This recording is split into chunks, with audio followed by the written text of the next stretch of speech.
예, 비서실장님.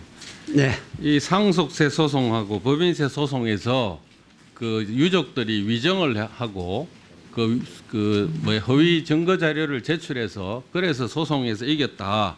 그게 그 대법원 판결까지 확정이 됐습니다. 이 대통령께 제가 안 그래도 이제 질문하고 싶은 게 그거였어요. 대통령께 얘기 좀 물어보세요. 거의 가담하셨는지 물어보실 겁니까?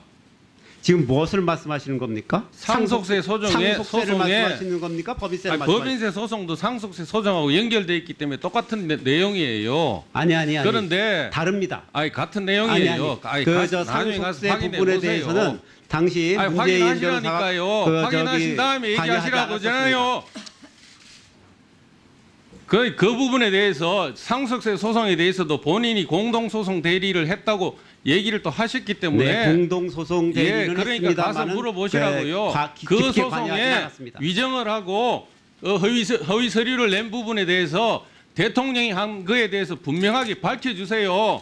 이 얘기에 답변을 해달라는데 왜 답변을 안 하고 엉뚱한 미담을 얘기해요? 사람들이 양심이 있어야죠. 지금 말씀하신 것에 대해서 갖다다 보세요. 아니 그 지금 말씀하신 것에 대해서 책임지실 수 있으십니까? 그럼요. 여기서 말씀하지 마시고 저기 정론관 가서 말씀하세요. 아니 사태질 하지 말고 정론관에서 얘기했어요. 글쎄 정론관 가서 말씀하시라고. 아니 뭐야? 이거 좀 잘라주세요. 좀 잘라주세요. 네. 자, 협박하는 거야. 조용해 주시고요. 질의 계속하시죠. 시간 좀 잘라주세요. 잘라줄게요. 자. 양심이란 단어를 못 쓰잖아요. 아니 어떻게? 잠깐만 조용히 하시고요. 아니 소송 사기에 가담했는지 그걸 밝혀달라는 겁니다. 글쎄 그런 말씀은 여기서 하지 마시고 정론관 가서 하시라니까. 답변해야지 무슨 소리야? 아니 국민들이 소송 사기에 가담했는지 그 대통령께 묻잖아요. 그런 적 없습니다. 대통령께 그 말씀을 하세요. 그런 적 없습니다. 그런 적 없다고요? 네. 민사 판결 보세요. 그 판결문을 제가 지난번에 글쎄 다 보여드렸습니다. 그런 적 없습니다. 그런데 모르잖아요. 자신이 있으시면 네 정론관 가서 말씀하세요. 언제든지 얘기할 수 있어요.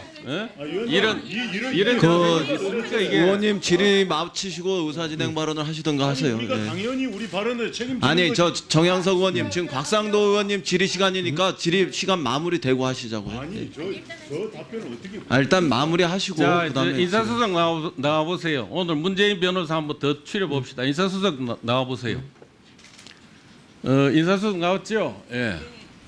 네, 나왔습니다. 인사수석. 예, 시간을 좀 더 주시기 네 1분 더 드릴게요. 예, 그 이건목이라는 사람 외에 5명이 일제 강제징용에 대해서 손해배상 청구 소송을 2000년 5월 1일 날 제기했는데 문재인 변호사가 다음 날 원고 소송 대리인으로 소송 위임장을 제출했습니다. 아시죠? 네. 이 개인이 정확히 개인이 대리한 겁니까? 법무법인 부산에 대리한 겁니까? 이게? 제가 판결문을 보고 있지 않아서 제가 정확하게 말씀드릴 수는 없겠습니다. 아니, 개인이 대리한 겁니까? 법무법인 부산에서 대리한 겁니까? 원고 대리인으로 어떻게 표시되어 있는지를 제가 확인을 해야 정확하게 말씀을 드리겠습니다. 예, 5월 2일 날 원고 소송 대리인으로 소송 위임장을 이제 제출을 했습니다. 그 사건에서 1심에서 문재인 변호사 쪽이 패소를 했습니다. 그런데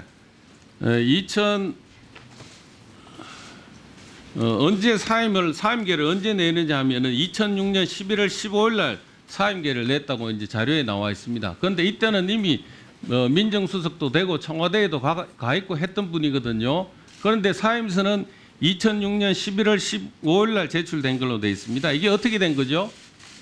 그 부분도 저희가 기록을 확인해 봐야 정확하게 제가 말씀드릴 수 있겠는데요. 예, 그런데 문재인 변호사 원고를 대리했기 때문에 이걸 변호사라고 해야 될지 청와대 민정수석이라고 해야 될지 모르겠습니다만 2005년 8월 26일 날은 한일회담 문서공개 후속대책 관련 민간공동위원회에 나와서 공동 발표를 합니다. 이 자리에서 여기서는 국가 간 협정으로 개인 청구권을 어떤 법리로 소멸시킬 수 있는지 검토가 필요하다는 의견을 냈다고 이렇게 되어 있습니다. 이 변호사라고 한 건가요? 민정수석으로 한 건가요? 아니 저기는 법무부인 부산에서 했으니까 알 수밖에 없죠. 자, 한번 저희가 얘기해 말씀드린 소송 기록에 대해서는 제가 기록을 확인해 봐야 알겠고요. 저희가 법인으로 본인- 위임장을 제출할 때는 모든 이름들이 공동으로 들어가기 때문에 실제로 업무 수행을 하지 않더라도 그렇게 들어가는 부분들이 왕왕 있을 수 있습니다. 나중에 자, 저희들이 그 부분을 문재인 발견하면 문재인 뒤늦게 변호사가 보완하는 경우들이 있습니다. 문재인 변호사가 2006년 3월 9일에는 민정수석으로서 일제강제동원 피해자 지원 대책 마련 여기에도 보도자료 들어온 데 보면 같이 활동하신 걸로 되어 있습니다. 자, 대통령께서 지금은 대통령이죠. 소송 대리인, 원고 소송 대리인으로서 또 민정수석 하면서 이런 일에 민간 공동위원회 이런 데도 같이 들어가서 얘기를 하고 있습니다. 이게 원고 대리하시는 분이 여기 들어가서 같이 얘기해도 됩니까? 의원님, 제가 그 부분은 정확하게 자료를 확인해야 말씀드릴 수 있고요. 말씀드린 것처럼 법인으로 업무를 하다 보면 실제로 소송을 수행하지 않지만 그 인쇄된 용지가 들어가면서 공동으로 이름이 올라가는 경우들이 아니 있습니다. 전 변호사가 다 들어갑니까? 담당 변호사만 이름 들어가는 거 아니에요? 저희가 인쇄된 용지를 사용해서 직원들이 하다 보면 그런 경우들이 생깁니다. 뒤늦게 그래서 저희들이 그 부분을 발견하면 보완을 하고 있고요. 예, 그런데 들어보세요. 아니 들어보시라고.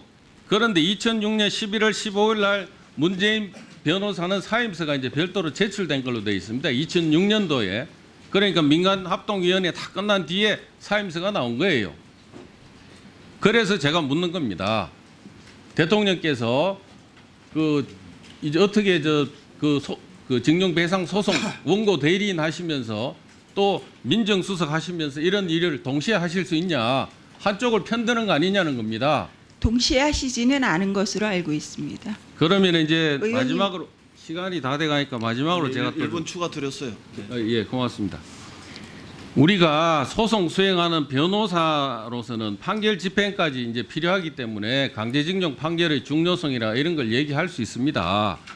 그런데 국민의 안위를 걱정해야 되는 대통령으로서는 이 판결 집행뿐만 아니라 경제 침략 등으로 문제가 생길 수 있는 이런 사태도 고려를 해야 되는 겁니다. 대통령께서. 이게 대통령 자리와 소송 수행한 변호사 자리는 이렇게 이해가 서로 상충될 수 있는 거예요. 그래서 이 부분에 대해서 서로 국민을 위해서 이걸 갈 거냐. 아까 뭐 피해자 피해자 설득하는 게 중요하다고 했는데 이게 피해자를 대리한 대통령이 수용하느냐 대통령이 설득되느냐 이 얘기 아닙니까? 대통령이 수용을 하고 대통령이 설득이 돼야 이 원고들도 설득이 된다는 거 아니에요. 국민을 생각하는 이런 행정을 하셔야지 대통령께서 소송 수행한 변호사의 자리에서 이렇게 국정을 수행해도 되겠습니까? 의원님, 그건 그렇지 않습니다. 대통령은 전 국민을 생각해서 국정을 수행하고 있음을 말씀드립니다.